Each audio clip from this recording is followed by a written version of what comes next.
बुधवार के दिन अगर अष्टमी पड़ जाए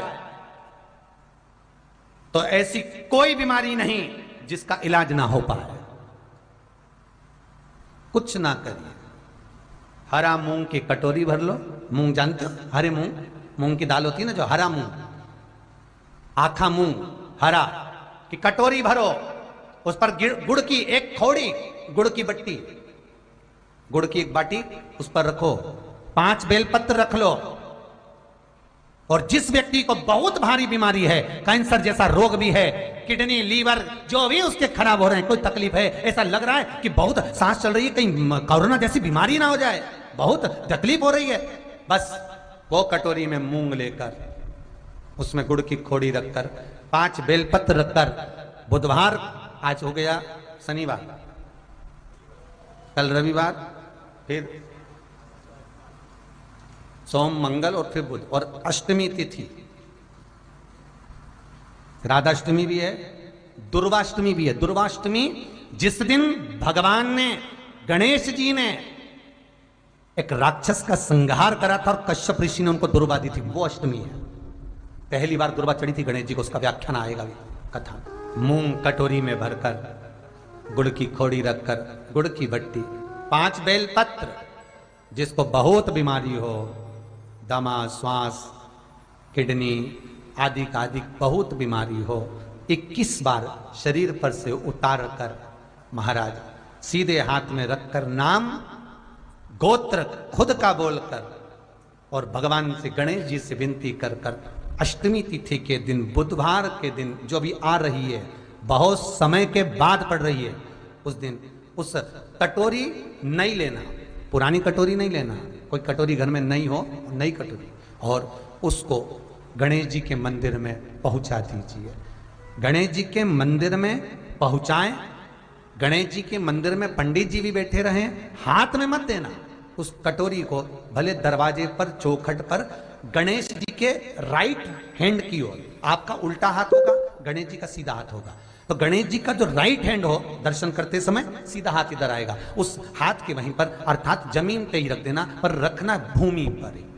महाराज कैसी भी बीमारी होगी, अगर चलने में भी तकलीफ हो रही होगी तो अष्टमी को कर कर देखना, 11 या 12 तक आपको अंतर मालूम पड़ जाएगा। ये अष्टमी कोई साधारण नहीं आ रही, बुधवार को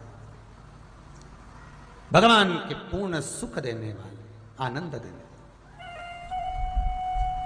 ये दुर्वाष्टमी है। जिसको पेट की तकलीफ रहती है, श्वास की तकलीफ रहती है, उसके लिए दुर्वा का भी व्याख्यान इसमें किया गया है। शास्त्र कहता है, सुनो कश्यप बाबा, आपने मुझे दुर्वा समर्पित करी है, ये दुर्वा जो मुझे देगा वो वैभव प्राप्त करेगा, जो दुर्वा मुझे समर्पित करेगा उसके जीवन में रोग दूर हटेगा। शंकर भगवान कहते हैं, गणेश ये दुर्वा बुधवार के दिन, अष्टमी तिथि के दिन, जो अष्टमी बुधवार इस बार पड़ रहा है, उस दिन समर्पित करिए। इस दुर्वा का अलग अलग महत्व है महाराज। कुएं के पास की सफेद दुर्वा, कुएं के पास की सफेद दुर्वा, यदि 41 दुर्वा प्रत्येक बुधवार को गांठ लगाकर गणेश जी को समर्पित कर कर वापिस उठाकर उस दुर्वा को खाली पेट, आपके घर में भी गणेश जी होंगे, उनको समर्पित करो, खाली पेट इस दुर्वा को केवल चबा चबा कर खा लो और आधे घंटे बाद पानी को पी लो। बुधवार की बुधवार 5 बुधवार करना, गणेश जी को चढ़ाना, सफेद दुर्वा को गणेश जी को समर्पित कर कर चबा चबा कर खाना। उदर की प्रॉब्लम, जो भी मसा आदि की प्रॉब्लम होती है, उदर से जुड़ी हुई होती है, जिस चीज से जुड़ी होगी, पेट की जितनी प्रॉब्लम होगी, आपको जितनी भी प्रॉब्लम होगी, वो सारी 5 बुधवार करना, 6ठे बुधवार को जरूरत ही नहीं पड़ेगी। कितनी भी प्रॉब्लम हो पेट से, कितनी,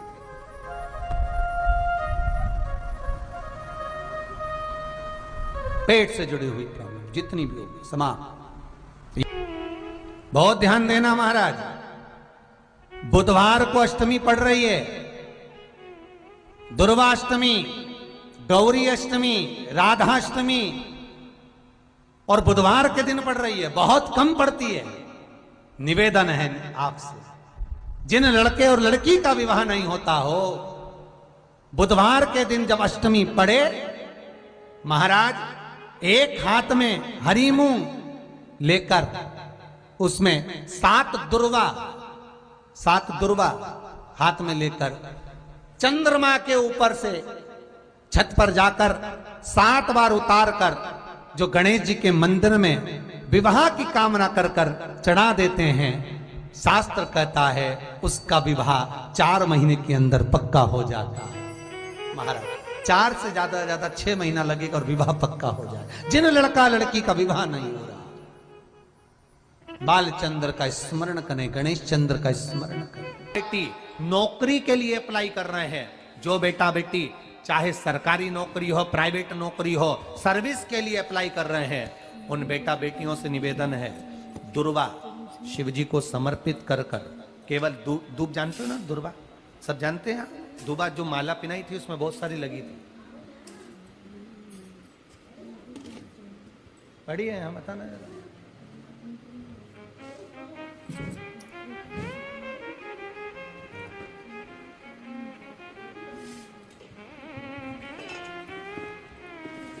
दुर्वा जो बेटा बेटी सर्विस के लिए अप्लाई कर रहे हैं, तुम मेहनत करो, पढ़ाई करो, खूब पढ़ो, खूब तैयारी करो, अच्छे से तैयारी करो। जितनी मेहनत तुमने पूर्व में करी उससे दुगनी मेहनत तुम करो उस नौकरी को पाने के लिए। और साथ में जब एग्जाम के लिए जाओ, कहीं इंटरव्यू देने के लिए जाओ, दुर्वा शिव जी को, इस दुर्वा का जो डंडी का मुख है ये अशोक सुंदरी वाली जगह, फिर समझ लीजिए जैसे ये शिवलिंग, ये गोल जलाधारी, यहाँ से पानी नीचे गिरता है, बीच में अशोक सुंदरी का स्थान होता है। तो ये जो दुर्वा हम चढ़ाएंगे तो इसका डंडी का मुख शिवलिंग की पर चढ़ाएंगे तो ये शिवलिंग पर डंडी की जो भाग है वो अशोक सुंदरी की ओर हो गया और ये भाग इस ओर हो गया। शिव जी को समर्पित कर कर पहले दुर्वा चढ़ाएंगे, उसके बाद में देवादिदेव महादेव को 1 लोटा जल जो तुम घर से लेकर गए हो वो समर्पित करो।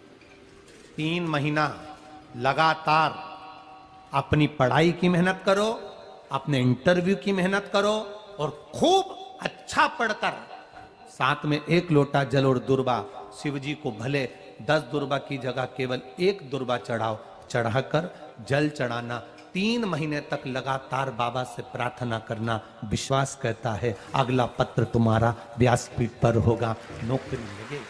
और दुर्वा का एक बहुत सुंदर गुण है महाराज, बहुत सुंदर गुण है दुर्वा का, जहां पर उसके भीतर गांठ आती है ना, वहां से 2 रास्ते बना देती है। बोलो बनाती कि नहीं बनाती? कभी दुर्वा देखी होगी आपने, जहां गांठ आई वहां 2 रास्ते बनाएगी, फिर गांठ आई फिर 2 रास्ते बनाएगी, फिर गांठ आई फिर 2 रास्ते बनाएगी। दुर्वा का क्रम ऐसा है कि हम भगवान को दुर्वा क्यों देते हैं, उसका कारण यह है कि मान लो हे परमात्मा, हे शंभु, हे गणेश, हे प्रभु नारायण, अगर मान लो मेरा एक रास्ता चलते चलते गांठ पड़ जाए, एक रास्ता मेरा बंद हो जाए, तो वहां से मेरे दूसरे रास्ते खोल देना। इसलिए दुर्वा भगवान को समर्पित करी जाती है। दुर्वा को समर्पित करने का क्रम ही यही है कि मेरे मार्ग खुल जाए, मेरी राह खुल जाए, मेरा मार्ग चारों तरफ खुलता चले। दुर्वा नीचे की ओर चलते चलते मार्ग खोलती चली जाती है।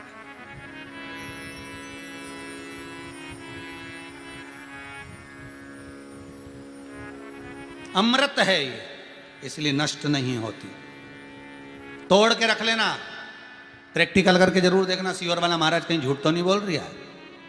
तोड़ कर रखो दुर्वा को, बोरी में भर कर रखो, 4 साल 6 महीने 8 महीने बाद सूख जाए, बेकार हो जाए, उसके बाद भी उसको खेत में, बगीचे में कहीं ले जाकर पटक देना, 8-15 दिन पानी देना, देखो फिर वापस वही हरी की हरी होना, वही कहीं ना कहीं से स्फुटित होते फिर आगे बढ़ना चालू कर देगी। उसका तत्व है अमृत, वो अमर है, मरती नहीं, फिर चालू हो जाती। शिव कहते हैं यही अमरता है, यही अमरता है कि दुख आया तो मरने की नहीं सोचना है, तकलीफ आई, कष्ट आया, रोग आया, बीमारी आई, थोड़ा सा तकलीफ आ गई, थोड़ी बीमारी आ गई, थोड़ा दुख आ गया, तो ये मत सोचना मैं मरना है, नहीं नहीं नहीं, अभी तो और जीना है। तो किस लिए जीना है? कोई कहेगा इसको कहीं आसक्तियां होंगी, घर की, परिवार की, कुटुंब की, कबीले की, इसलिए जीना चाहती है, इसलिए जीना चाहता है, नहीं। आसक्ति एक रखना कि मैं जीना इसलिए चाहता हूं, मैं और जीना चाहती हूं, इसलिए चाहती हूं कि अब मैं भगवान का भजन करना चाहती हूं। अभी तक मैंने परिवार, कुटुंब, कबीले, संसार के लिए करा, अब जितनी जिंदगी दी उस मालिक ने, अब मैं उसका भजन करूं। दुर्वा भगवान विष्णु को चढ़े, दुर्वा गणेश जी को चढ़े, दुर्वा शिव जी को चढ़े, दुर्वा ब्रह्मा को चढ़े, दुर्वा इंद्र को चढ़े, दुर्वा पितरों को चढ़े। कितना सुंदर कहा है। जिसके घर में पितृदोष प्रबल होता है, बहुत प्रबल पितृदोष है, तो उसके घर के जहां पानी का मटका रखा था, पितृदोष मालूम है ना, पितृदोष का लक्षण क्या होता है? 1 रुपए कमाओ, 1.25 रुपए खर्च हो, समझ लेना पितृदोष है। रात्रि को सो गए तुम, बड़े चक नींद आ गई तुमको,